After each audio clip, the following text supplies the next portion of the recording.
Today mga agaw, ito na po, inihanda ko na po yung lupa dito na pagtataniman ko ng pechay. Yan. So binubungkal ko na po yung lupa. Yan para maging malambot siya at makasiksik po yung mga ugat-ugat. So ito naman po ay dinagdagan ko ng second layer. Ito po ay sawdust o yung tawag sa amin ito siri ng kahoy sa pinaglagarian ng chinso. Yan. So ito pong mga rectangular concrete dito. Ito po yung patungan ng flying pin. Ginagamit ko po dito kasi sobrang-sobra po yung ganitong mga simento dito, kaya yan ginawa kong pangharang. Okay na.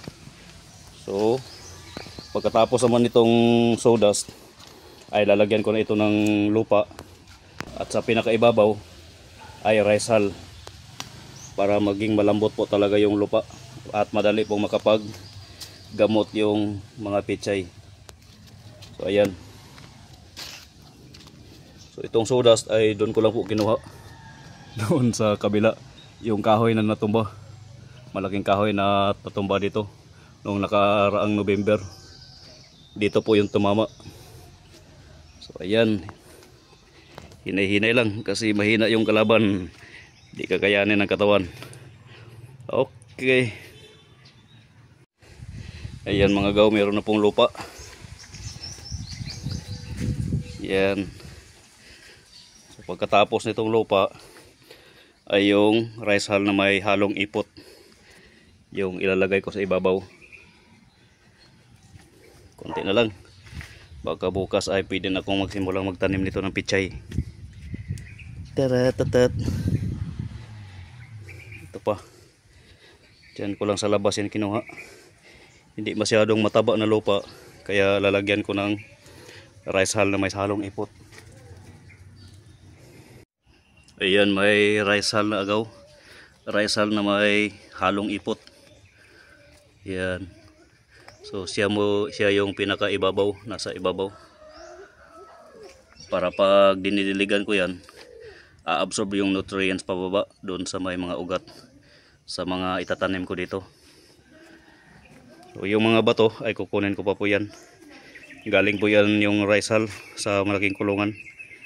Mayroon pa pong mga manok doon, kaya mataba po yan. Okay. Ayan mga agaw, kumpleto na po. Meron ng rice hull na may halong ipot. Magandang pang abono. Ayan. So marami-rami na po yung maitatanim ko dito. At meron na rin pong pandagdag sa mga pananim ko dito. At mamaya ay babasahin ko ito ng tubig para makapagsimula na po kung magtanim. Ayan, malinis na. Ito po yung itatanim ko na pechay. Ito po ay nabili ko sa Agribit Supply. Yan. Sana ay maganda yung tubo nito.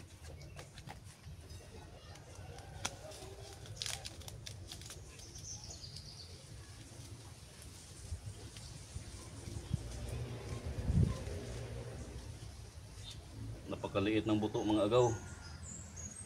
Yan, kulay blue. Kinulayan po. Yan. Kulay blue.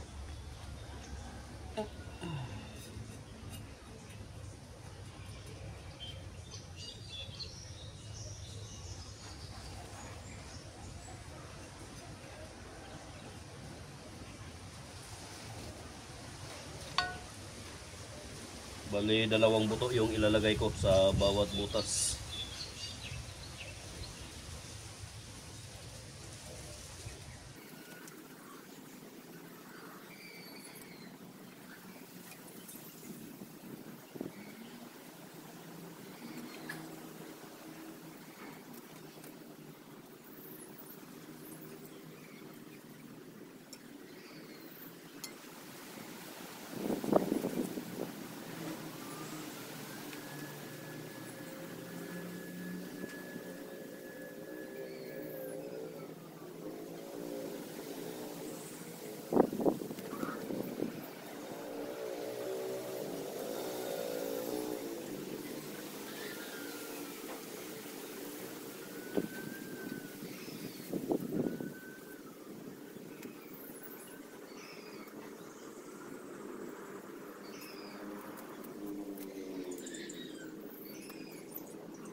Yan, tapos na mga agaw.